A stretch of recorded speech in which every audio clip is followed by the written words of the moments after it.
ایک اہم مسئلہ بیان کرتے ہیں، جنازے میں اور عید والی نماز میں اذان اور اقامت کیوں نہیں ہے؟ ہر جماعت میں مسجد میں اذان ہوتی ہے، پھر لوگ آ جاتے ہیں، جماعت کے ساتھ نماز شروع ہوتا ہے تو پہلے امام صاحب جب محراب میں جاتے ہیں تو پیچھے لوگ اقامت دے دیتے ہیں۔ تو اور نمازوں میں جب اذان اور اقامت ہے، جنازہ بھی نماز ہے، عید والے بھی نماز ہے، تو اس میں کیوں اذان اور اقامت نہیں ہے؟ اس کی مختلف وجوہات ہے، لیکن اہم وجہ ہم بیان کرتے ہیں۔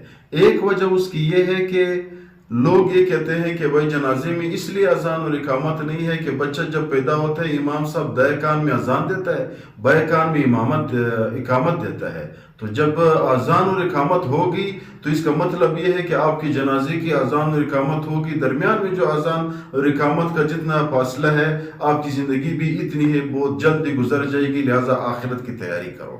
ایک تو وجہ یہ لوگوں نے بیان کیا ہے، لیکن حقیقی وجہ کیا ہے؟ حقیقی وجہ اس کا یہ ہے میرے بھائیوں، یہ بھی ہو سکتا ہے علماء نے ازروح تنبیہ لوگوں کو بتایا کہ بھائی آپ کی زندگی مختصر ہے۔ پیغمبر علیہ السلام فرماتے ہیں کن فی الدنیا کأنک مسافرا، دنیا میں مسافر کی طرح رہو۔ مسافر جس منزل پہ پہنچتا ہے اس منزل پہ وہ یہ نہیں بتاتا، مثال کے طور پر کوئی بندہ پشاور سے جا رہا ہے لاہور، درمیان میں جب کوئٹہ پہ وہ اسٹیشن پہ پہنچ جاتا ہے، کچھ وقت کے لیے آرام کرتا ہے، تو وہ ادھر یہ نہیں سوچتا ہے کہ یار میں ادھر بنگلہ بناؤں، میں ادھر گھر بناؤں، بلکہ وہ اپنی ضرورت پورا کرتا ہے، وضو بناتا ہے، نماز پڑھتا ہے، کھانا کھاتا ہے، جلدی اپنی گاڑی میں سوار ہو کر پشاور پہنچ دیتا ہے۔ تو اس طرح پیغمبر علیہ السلام فرمایا کن فی الدنیا کأنک مسافر، مسافر کی طرح رہو۔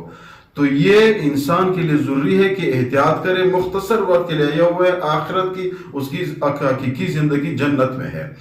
دوسری اہم وجہ اس کا یہ ہے کہ پیغمبر علیہ السلام نے جنازے کے لیے اذان اور اقامت کا حکم نہیں فرمایا۔ بس عید والے دن جنازے والی نماز پیغمبر علیہ السلام نے جس طریقے پہ ادا کی ہے، ہم اسی پیغمبر علیہ السلام کی امت ہے، اسی طریقے پہ ہم ادا کر رہے ہیں۔ یہ اس کی اصل اور کتاب میں بھی یہ اصل وجہ لایا ہوا ہے۔